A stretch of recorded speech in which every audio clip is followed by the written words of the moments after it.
So we're talking to people in Berlin about language learning and technology. And so what I'd like you to do is to introduce yourself and tell us a little bit about Tandem. Yeah, so I'm Tobias. I'm the co-founder of Tandem. We are two co-founders. My co-founder looks more after business and marketing, and I'm more responsible for the product. And we launched Tandem 4.5 years ago. Tandem is a language exchange community. It's basically an app that you can download and become a member of our community and set the languages that you're speaking and the ones you want to learn. And then we connect you to people who learn the languages you speak and speak the languages you learn. And then basically the core experience of the app is a messenger that's optimized for language learning. So it can do all the things that WhatsApp and other messengers can do, but also things like correcting each other's messages, translating messages. And we just surpassed 8 million registered members. Our biggest countries are China, Brazil, Russia, the US.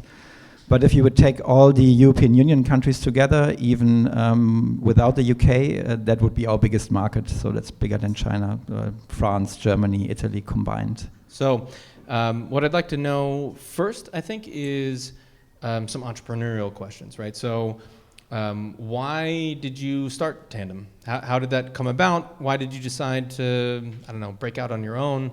And what was the impetus for starting a new company around this space? Yeah, I'm just thinking how far back I should go into history. So my co-founder and me, we started our first company almost exactly 20 years ago. We ran it for a while, we sold it eventually, and then our paths went into different ways a bit. He stayed with that company that we sold, and I didn't. And then he had a 5-year contract, and basically then 5 years later we were thinking what to do next together. And our first idea was not Tandem. Tandem was a pivot. And our initial idea was, it was around the year 2011 when mobile phones started to have cameras on the front as well. Before smartphones had one on the back. And we thought there's something in the area of video chat. And the idea that we came up with is to create a so-called video chat community where you could talk with strangers about just anything. For me, that came out of, I was very active on a platform called Couchsurfing back then, and I had all these experiences talking to strangers about interesting things. My co-founder just became a father, and he had this kind of emotional experiences around video chat with his parents being able to see his newborn. And we thought there's something in this area, so we created a product called Vive, which was a video chat community where you could become a member and then create topics that you want to talk about and then find people to have video chats with. This idea had 2 flaws. The first flaw was that nobody was getting up in the morning and looking for something like this. So it was really hard to kind of get people interested in an organic way. And the second problem was that the majority of people who were interested in it were using it for use cases that we didn't want to necessarily support. Go on. So we basically implemented the flow back then that's still in the app today, where you have to go through a process in onboarding to apply to get into the community, and based on certain signals, we decide if you're a good fit for the community or not. And the issue back then was that basically 90% of people didn't pass that test. So it was very hard to grow that community. There was a community, it was very, very dedicated and engaged, but it was really, really hard to grow it. And then of all the use cases that we saw in this community, language exchange was the most popular one out of the meaningful use cases. And then basically what we did 4.5 years ago, we took the same app, we gave it a different name, Tandem, a different description in the App Store, did a few tiny product changes, but not many actually, and just launched it into the App Store and see how that would go. And from the first day, it simply performed much better. It was, people are actually getting up in every morning and looking for language learning solutions, so we got more organic traffic. And now we are down to about 20% of people that we don't let in through this process in onboarding. So it was also much easier to grow it from there. Yeah, but that was the so-called pivot. And then about a month into launching Tandem, we were only on iOS back then.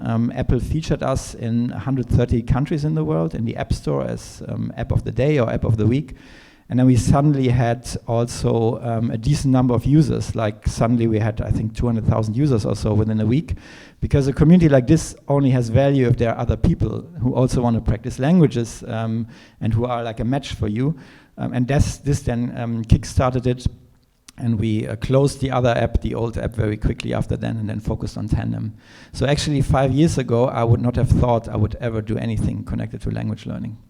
Just from a quickly sort of nerdy background, what is the sort of tech stack that runs behind this technology? Yep, so in backend it's PHP, although we are moving to microservices now and then also using other languages, and then it's a native iOS and a native Android app. And for the video connection? The video connection, we are using a third-party solution by a company called OpenTalk. They were bought by Telefonica at some point. Basically, when we started to introduce video chat in the old app, WebRTC, which is now the standard, didn't exist yet, and we were relying on a third party.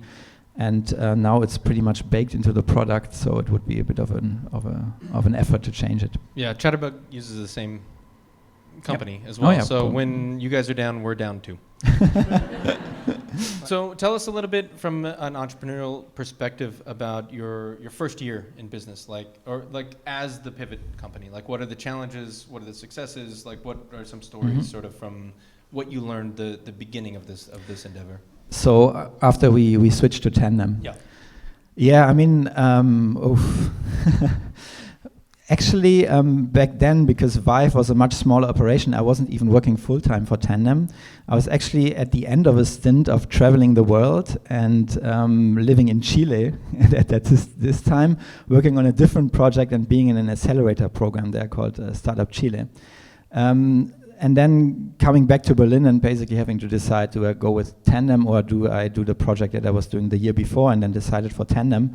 What I still very well remember in those days was this week when we got featured by Apple, and we were basically checking every application for the community manually. So everybody in the company, including developers, was doing nothing else but screening these profiles day and night, and I was doing that from abroad, and it felt good, because after years of building something that never really took off, you felt like, okay, we are onto something here. This is something that people seem to want, but it was also incredibly a lot of work simply to do this. And then the big question for us in the first month was, will people actually stick? It's what you call retention. Was this like a one-time thing, people get into the community, or will there be a significant number of people that actually stick?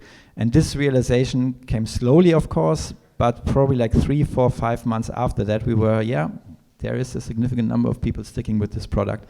And this time, product-wise, we were very much focused on implementing actual language learning features. So you're able, in the beginning, you could only pick the languages you speak and the ones you want to learn. You couldn't differentiate between your native language and other languages you speak. And features like that, and implementing translation and eventually correction into the app. Then also pretty quickly building a marketplace for tutors that we launched, because we thought that would be the way we might monetize this product. Can you talk a little bit about how you monetize the product? Well, the tutor marketplace was one of the things that didn't work as well as we thought. It was basically works like other products like italki or Verbling, where you can book a language tutor, you can book lessons, you kind of pay per minute. And we always thought we have this product where we have this free community that would get people in, so we don't have to spend money on ads, for example, like other products have to do. And then like a certain number of people will convert and then book tutor lessons. Unfortunately, that number until today is very, very small. People don't really come to Tandem because they're looking for tutors. And for a while we were also very focused on not necessarily monetizing, but growing the community, financing ourselves with money from investors. Then eventually we launched ads, advertising that we still have in the app, but also had to realize, it's a decent contribution, but it won't pay our salaries anytime soon. And then about 2 years ago, we started to experiment with a subscription product. I'm not sure if you're aware that like 3-4 years ago, subscription on mobile devices or in general were not as popular as they were today. So when we started this, it wasn't really something that you would think of doing. And that's now our main monetization way. So there's Tandem Pro, you get access to some features that you don't get as a free member. We're monetizing with subscriptions now. Actually, I'm curious. What are the features that people want to pay for in a sort of paid subscription app? Yeah, that's also interesting. So 2 years ago, we started to experiment with that. We tested in very lightweight experiments about 70 features that we thought people might be willing to pay for, and then basically let the results of this experiment decide what we would want to monetize with. These features were not so much in the direction of language learning, but more like the social features of Tandem. So it's finding people in your city, seeing who visited your profile. You get unlimited translations. For the translations in our messenger, we use Google Translate, so we also pay for every translation that's made, and you get 5 translations for free every day, and unlimited if you pay for it. You don't see ads, and you can search in other cities as well. So these are the features right now. So from the beginning of sort of the time of Tandem, what are some assumptions that you made about how the business would grow, or what you needed to do in the company or in the product that ended up being very different than what you initially thought that they would be? Again, hard to decide where to start. I mean, this process I just described was also pretty eye-opening to us, because we as a team would probably not have implemented a feature like who visited my profile, because I mean, the value in seeing who visited my profile but then decided not to write me, because otherwise I would see their messages, is not completely obvious. And what we learned through this is that just as important as the value of a feature is, or the value it creates for the user, is actually how strong the trigger is that leads people into purchasing a subscription, for example. And the trigger for this feature, for example, is you see 21 people visited your profile last week, you see blurred images of them, and then there's this more like intuitive decision probably that you want to see them. Whenever we test more like language learning features, I think it triggers more thought process in people's mind. What value does this provide for me? Why is this better than Chatterbug or others? And the thought process takes longer, and it simply leads to less conversions then. And that's something we kind of had to learn, that, and it's also, speaking from a product perspective, a bit of an issue from time to time, that you are not necessarily monetizing with the main value that you aim out for creating. How many, out of curiosity, in the audience, I'm not sure exactly which of the audience is more data natives and which is more language learning or Chatterbug related. How many are from Berlin, live in Berlin? Okay. Then I'll ask my next question. Why Berlin? It's an interesting question, because we started the company in a town called Hanover. I don't know who of you guys know a town called Hanover, about 300 kilometers west from where we are right now. This is where my co-founder and I met.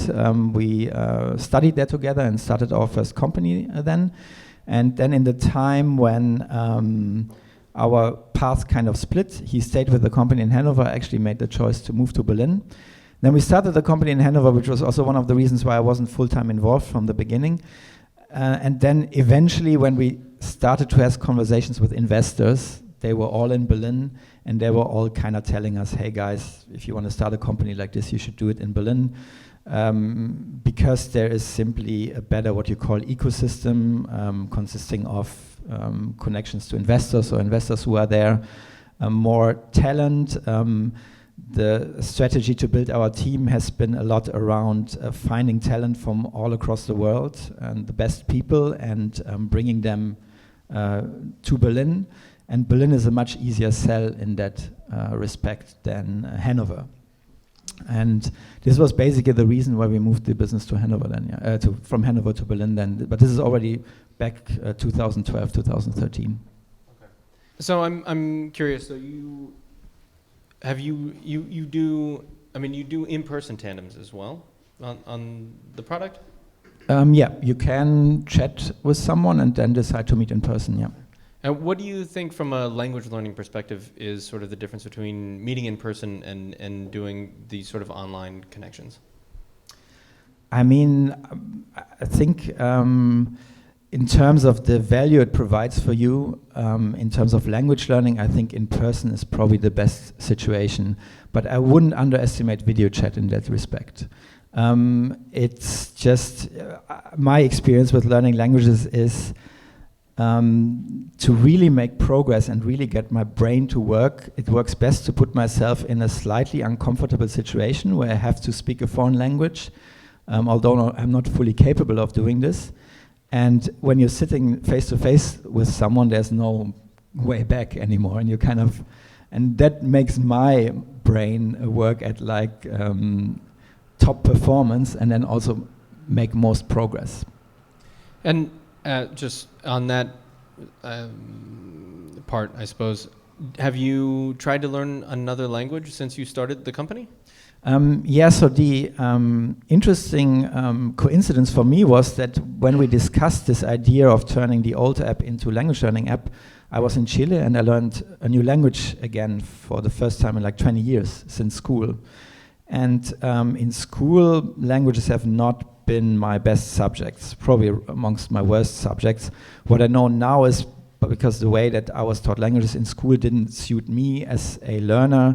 I learned 7 years of Latin without the need to speak it. I learned 4 years of French with probably saying a few times a month something in class, because you would only actually speak if you're sure that you get it right in front of 30 people or so. So languages were my worst subjects, and when we discussed it, I was always like, language learning is a bit like a boring topic and not so interesting.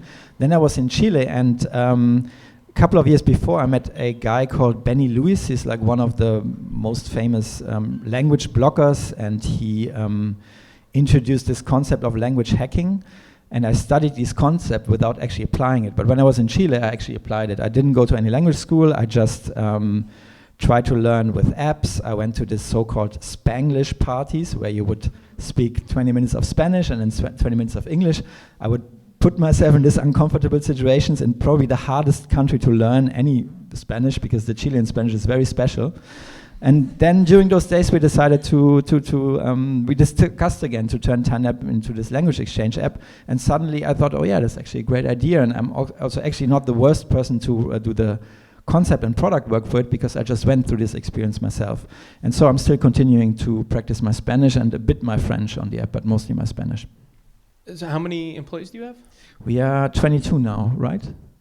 And out of curiosity, from the same sort of tack, how many of your employees are learning languages on your platform? We encourage that everyone does it, but I don't check on everyone. Okay, so back to a business question real fast. I'm always kind of curious, what if you had to do it over again? What is like something different that you would do in starting the company or running the company? Like how do you see choices that you would have made differently? From a strictly business perspective, I think we could have launched our subscription business maybe a year earlier, and then we would be kind of 1 year further now. And I think all other decisions that you maybe sometime regret, they are more around hiring, but you probably know this from your experience as well. Given no constraints, like assuming that neither of our language learning companies exist, what do you think is the best way to learn a language? Like if you were given a challenge, I guess, of learning Arabic or learning, Japanese or learning a language you don't know at all, and you had a very short time span, you had 4 or 5 or 6 months to do it to a relatively fluent degree, how would you, if you had all the money in the world, like how would you approach this problem that you think is the best way of learning a language? If I would have all the money, I would probably move to that country and live there and really immerse myself. When it comes to the methods I would use, I think the most important thing that one has to find out is what type of language learner one is. And for me, I would probably start with something lightweight, an app that teaches me some basic vocabulary, but then pretty quickly move on to deal with content that I'm interested in. For example, trying to translate song lyrics, trying to read books that I'm interested in, and then add the aspect of human interaction as quickly as possible, even if you don't feel comfortable yet. So I would probably pretty quickly also do something in the area of language exchange. And if I don't have any monetary restrictions, I would also work with a tutor, ideally even on a daily basis. And this is a very broad question, but I'm curious, it's sort of similar to the last one. Given no restrictions in technology, what do you think the future of language learning is? Like, you know, our kids or our kids' kids, you know, in 50 years from now, like, what do you think that experience, the sort of ultimate experience will be like if our technology, you know, sort of progresses to the point where it's super, super valuable and sort of ultimately valuable to people? What do you think that language learning journey looks like for people? And we're still talking about the world without like Babel fishes or any kind of automatic translations. Well, I mean, I think that's an interesting question, right? Is Babel fish, is that really what you want, right? Is to put like a Google thing in your ear and like, do you get married to somebody if you don't both speak natively the same language? Like, is there value really in, what's the point at which translation becomes not valuable and native understanding is important? But that's one question. I think my personal opinion is that there will always be a point at which you want to natively understand a language with technology or not. I think what I'm interested in is what does it look like to learn a language with technology in the best possible scenario? Yeah, so, I mean, given that most people learn languages to be able to communicate with other people, I think the human element will still be very crucial to the language learning process. Because I also think that most people who fail to learn a language don't fail because they picked the wrong language learning product, like they did Babel instead of Chatterbug, but because they lose motivation along the way at some point. And the best way to stay motivated is to be emotionally and socially engaged in the process.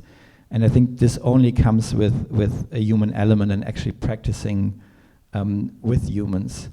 What technology is especially strong at is at tracking your progress much better than a human being could do.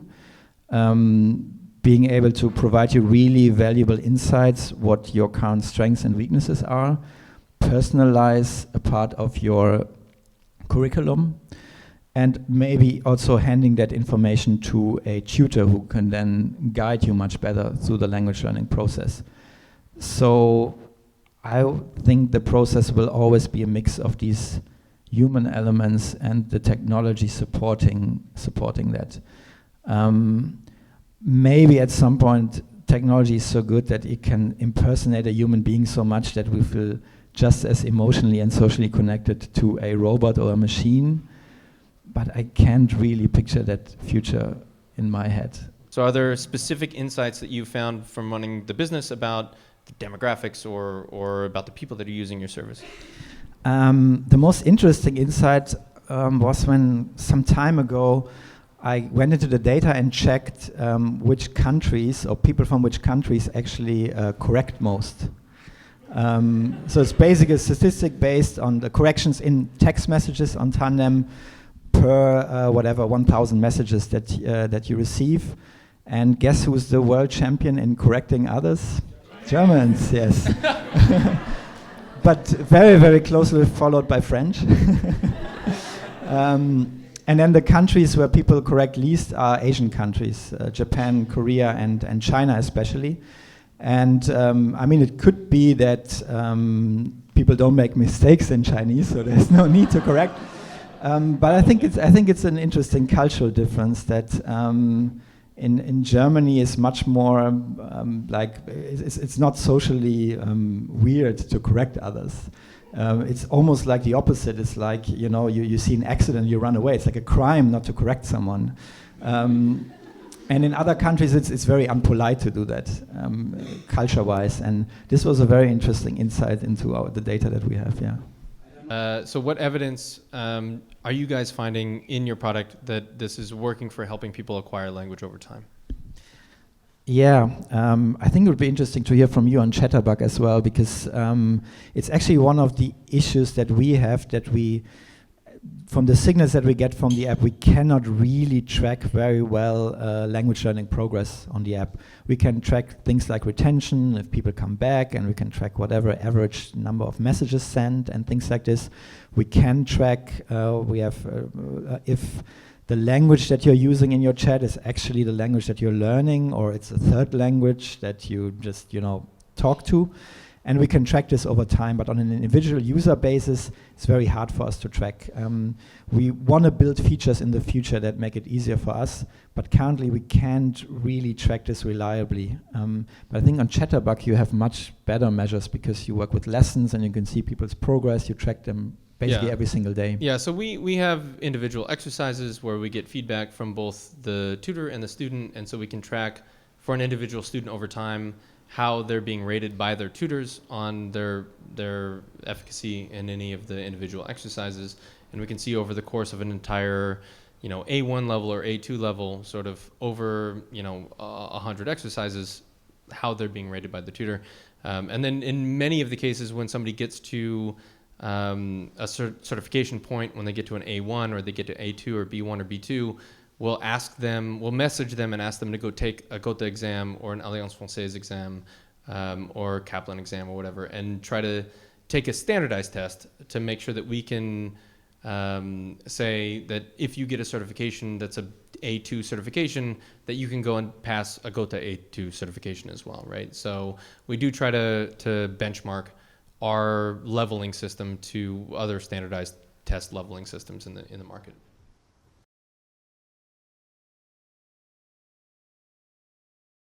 The typical pattern that we see is people getting to the app, writing to maybe 15 to 20 people. That's what you kind of have to do, and then ending up with 2 or 3 exchange partners that they are long-term involved in. And they are users who are with us from basically the very first weeks of Tandem. The main reason why people leave our app is because they don't find an exchange partner, which is also very much determined by your language combination.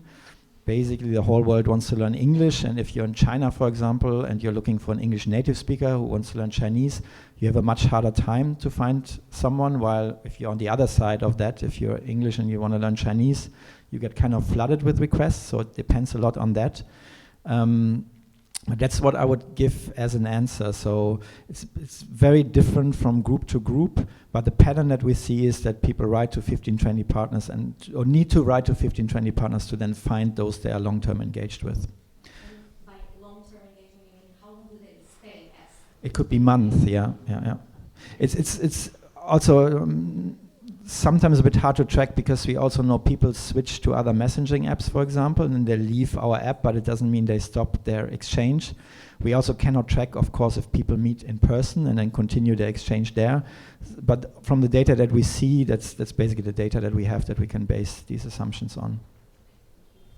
Yeah, ours is somewhat similar. We found that we have lots and lots of tutors. We find that people will sort of focus on 2 or 3 or 4 tutors and stay sort of within that range, and have those tutors over and over again. And even some people will try to optimize for that. They'll have the tutors that's really difficult on their grammar or really hard on the grammar, and then the tutors that's a little bit easier to sort of talk with, right, and is not so harsh, I suppose. And so this is just from user interviews that we've done. And the average lifetime that we have for students, I think, on Chatterbug is somewhere around 7 or 8 months. It depends on the type of student, right? If they're on our larger plans where they're doing a session or 3 sessions a day, then they may only be in the system for 3 or 4 months. And then if they're on 1 a week, then they may take longer. But it depends on the type of student.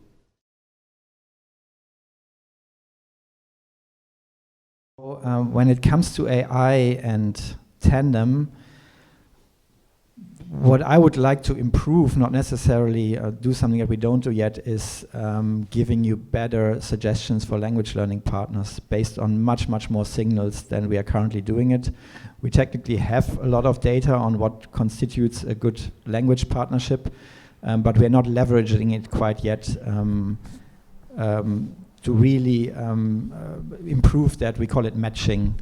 And that's actually a project that we are starting to work on, and it definitely goes in the direction of machine learning and using AI to do that. Because that's basically what we are providing. That's the core of what Tandem provides, is to match you with someone who would be a really great language exchange partner for you.